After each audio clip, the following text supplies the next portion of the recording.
Mr. Speaker, I rise today to bring this chamber's attention to the multitude of wildfires that have devastated the western United States. Now, Mr. Speaker, the West is on fire and has been on fire since April of this year. This has undoubtedly been one of the worst wildfire seasons in recent memory.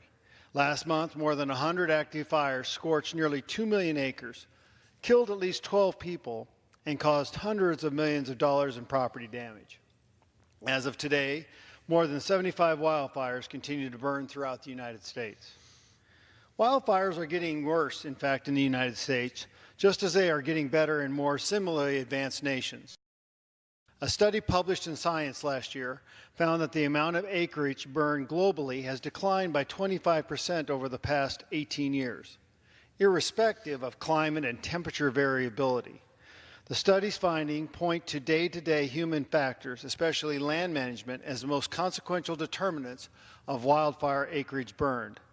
Substantial research and common sense continue to suggest that an imprudent combination of prematurely extinguished spontaneous small burns, preventing controlled burns, and limiting brush, hazardous fuel, and timber thinning to near negligible amounts is producing tinderbox-like conditions in our forests, conditions that overdetermine the eventual outcome of catastrophic wildfire.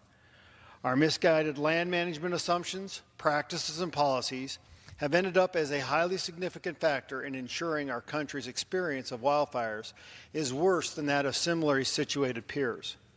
The sad truth is that mismanagement has left our forests vulnerable to insects and disease ripe for catastrophic wildfires. That is why the Western Caucus led efforts to pass a strong forestry title in the Farm Bill. The House-based bill includes 10 categorical exclusions that allow for active management of our nation's forests and critical response.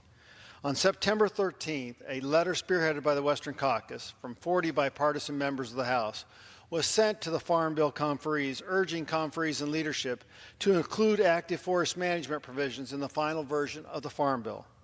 The base bill also reauthorizes the landscape scale restoration program. The first meaningful step that can be made to ensure that we can mitigate the frequency and intensity of wildfires next year is for the Farm Bill Conference Committee to include these forestry provisions within the final conference report.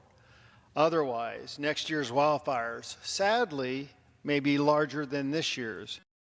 Will be on the result of this Congress. And with that, I yield back.